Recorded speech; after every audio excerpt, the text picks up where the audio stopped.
How's sound? Good? All good? All right. I'll be like, hello, how you doing? Yeah. I'm just fucking with him. All right. Thanks.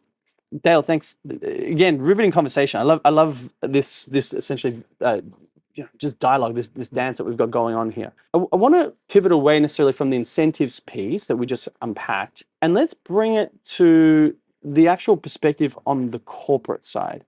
How do they operationalize this action? So let's assume now the incentives are aligned.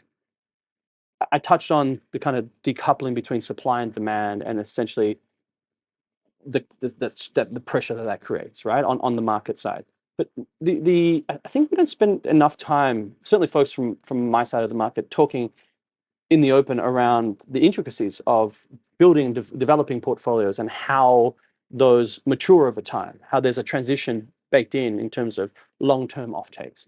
There's a perception in the market that companies just buy the lowest cost offsets and they're buying renewables, right? And now that's it. It's an indulgence. It's not. The reality is that the corporate actors that are really at this vanguard, that are taking voluntary action, have got well-designed and defined strategies for decarbonization long-term, the role that carbon markets and carbon offsets play in that strategy, and the transition that happens over time, where we're moving away from avoidance credits, traditionally on the technology side, to avoidance credits on the nature-based side, towards removals on the nature-based side, towards tech-based removals.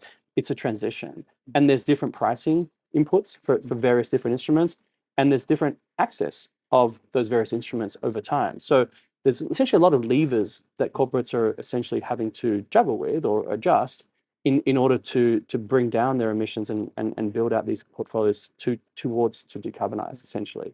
So can you give me some perspectives on that? You're speaking to corporates on a daily basis around how they're managing that approach, because it's complex. It's a great point, and even the complexity you kind of outlined only scratches the surface. Only scratches the surface, yeah. And I think this is part of the dilemma for many sort of companies today is this is a super dynamic space. Yeah. And the rules are always changing, and there's a lot of things to sort of keep up with, which makes it very sort of complicated for sort of corporate teams who are sort of thinking about this to stay on top of it and be able to sort of push and sort of go forward. And the like. Since obviously every company can't have 20 people that work on a team sort of managing this, and often it's just a couple of people trying to think it together. Exactly. And they're overwhelmed. They're not just doing this more often than not. They're also just keeping up with disclosure requirements and other internal stakeholder engagement processes and the like. And this is just one of 100 things that they're also doing. Yeah. It's no, absolutely. And in some ways, kind of the dilemma and the challenge that you mentioned was a bit of the inspiration for kind of the recent project that we referred to earlier that we've undertaken with the WEF and about 40 different companies. Yeah. Which ultimately sought to be a bit of a playbook to sort of think about how can sort of corporates participate and sort of scale their activity within the market. I would really describe it as a bit of a synthesis of kind of the experience of a lot of the leading companies that we've talked about. Yep. To sort of Temasek and Salesforce and Microsoft and Heineken and many others.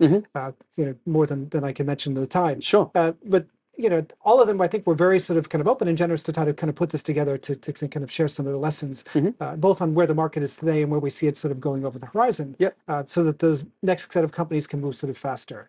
And maybe to touch on, I guess, a few different sort of things that were in there. I love that. First, I think everyone sort of agreed that, companies need to think more strategically about, how do carbon credits and whatever sort of investments they're going to make in sort of projects fit in with the overall sort of decarbonization strategy that the company's doing, as well as kind of the broader sustainability strategy and often the multiple sort of objectives that they're seeking to deliver simultaneously as they look at the sort of corporate strategy and how sort of carbon and nature sort of fit in. So I think that's definitely sort of the first thing. As you say, there's also a lot of questions around portfolio construction, both in terms of to what degree do we invest in avoidance versus removal versus other sort of technology solutions and like. I think many companies today are looking at kind of the Oxford Principles approach, where this portfolio sort of shifts over time with kind of a natural sort of evolution and the like. The other thing I think a lot of companies are also sort of grappling with is, to what degree should we move upstream? Yeah. The events of kind of the last sort of few years have given companies sort of concern about, can I sort of source the highest quality credits?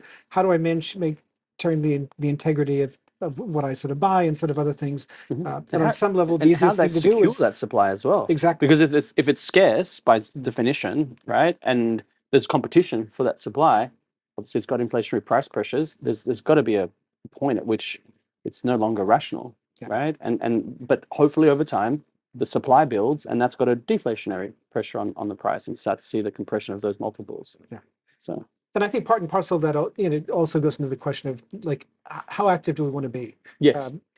Clearly there's, I think, a strong logic to have intermediaries to sort of supply our portfolio and to help us manage those things. Sure. But also, some companies want to be much more sort of deeply involved in the whole sort of value chain and the like, which is a pretty, strategic decision for companies to kind of work through. But that's obviously going to require more acumen, internal resources to be able to define and delineate essentially those opportunities to go further upstream. It requires a high degree of sophistication, wouldn't you say?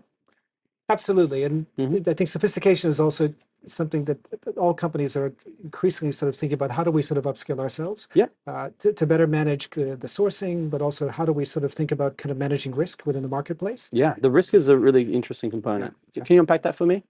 Because the perceptions of risk, they're multiple components of risk. What are the key ones? No, so absolutely. So I mean, clearly there's sort of concern around, just delivery and sort of, the kind of the outcomes that companies are sort of, seeking to drive, kind of the permanence of the credits, kind of the co-benefits, the degree to which, the money sort of flows through to the right people who are supposed to be able to do things, and ultimately, what's going to sort of happen long term. Sure. Which of course I think also ties together with the interest we see from many companies also in ratings agencies these days, having that sort of third-party assurance with the Calix and the Silveras and the B0s of the world, and as well as sort of MRV and sort of other things. So as I say, a lot of balls that a lot of balls in the air. And then there's the sort of the technical component ones around the portfolio structuring piece. There's a timing risk. There's a counterparty risk. When you go further upstream, you start to uncover some of those risks, and it takes a lot to effectively manage that approach. I think what we'll see is inevitably companies will want to go upstream, and then essentially they find a happy medium. Essentially the pendulum swings, and they'll find where it's comfortable for them in that swing, essentially. Yeah. Some will want to be at that front of it, essentially for supply that's really constrained. Think the DAX sort of credits of the world. But on the nature-based side, where there's much more supply, I think going upstream is probably not possible for many companies, just given the scale of a lot of these projects. So just ensuring supply, but on a long-term curve, there's a price risk as well. Like how steep is that curve, or how flat is that curve? And obviously there's the push and pull there as well. There's lots of those things to really absolutely manage. And a lot of things for a corporate executive to sort of manage, simultaneously. It's not a simple procurement strategy of a existing commodity. Yeah. But I think that maybe one other thing that is also, quite important, particularly given, the events of the last sort of year or two, and sort of, linking kind of strategy and sort of action sort of together, is having a clear and sort of compelling narrative around how this fits into what the company is doing. Yes, the narrative being able is to sort critical. of communicate that and be very sort of upfront and sort of transparent about the outcomes we're sort of seeking to drive. Yeah. It seems like to some degree companies have gotten scared and sort of nervous around some of these things and pulled back. A lot over the last sort of few years. But being able to really do this and do it with sort of integrity and sort of confidence and get the benefits of the types of outcomes that you're sort of seeking to drive, having that right sort of communication and sort of strategy with investors and others is super important. It's super important. And I don't necessarily like to showcase specific actions, but I think it's worthwhile in this one. So indulge me if you can. Recently, Apple came out with a pretty poignant communications initiative where they put out what they're doing from a decarbonization hierarchy perspective around every sort of product in their arsenal, let's call it, right, on their shelves, and looking at it holistically. They had Octavia Spencer in that ad, and I think that resonated really well and broadly. I think they did a really good job of communicating that. Do you think that that's an example of corporate sort of leadership that will be followed? Because from my experience, corporates tend to move in packs. the first folks go, and then that gives confidence to the second wave, and then effectively we saw that go in 2020, 21 as net zero commitments became de rigueur. They started to go, and then a few started to pull back, and then we've been in this funk for the last few months. You seeing that kind of example of Apple and a few others as an inflection point, maybe in the positive direction?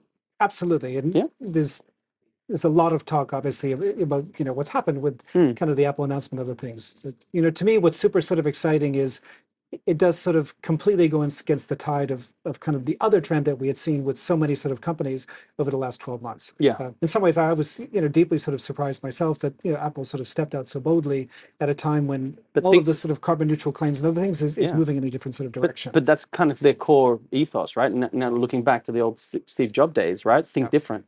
So I hope that actually sets the new paradigm and in some ways, I think it's also it provides a good archetype for other companies, right? Being very sort of clear around how renewables and sort of REX sort of fits into the mix. Yeah. How they've sort of thought about sourcing, how they think about nature, and kind of building a more integrated sort of story there together. Multi-layered. Which doesn't leave any sort of ambiguity about why they're doing what they're doing. Yeah, I think that's the key. And so it's how do we distill this very complex subject matter into a very simple way of effectively communicating it and distilling that for which of public course consumption, which is a tricky bit. Which is not the industry's sort of default mode. No, by any means. We're too verbose, myself included, and many practitioners in this space, we're very esoteric. And we need to break that mold, effectively look at being inclusive, have open dialogue, make it acceptable as a common approach, and effectively drive the transition. You talked about channeling finance in the billions, hundreds of billions of dollars towards decarbonization. That's the only way we can do it. We cannot do it in a small sort of mindset. We have to be inclusive. It has to be much broader. Yeah, no, really, absolutely agree.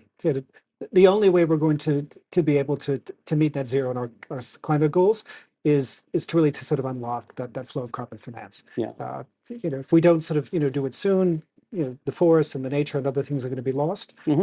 And we're going to have a much harder time to rebuild all these sort of things from a climate perspective moving forward. Yeah, absolutely. Okay, so I just want to kind of bring it home. I'd love to get your final and parting thoughts here, essentially. You're talking about ultimately the implementation piece. So where do you think things go from here in the next 12, 24 months to drive that action and to achieve that scale? Well, I think that is really the question, right?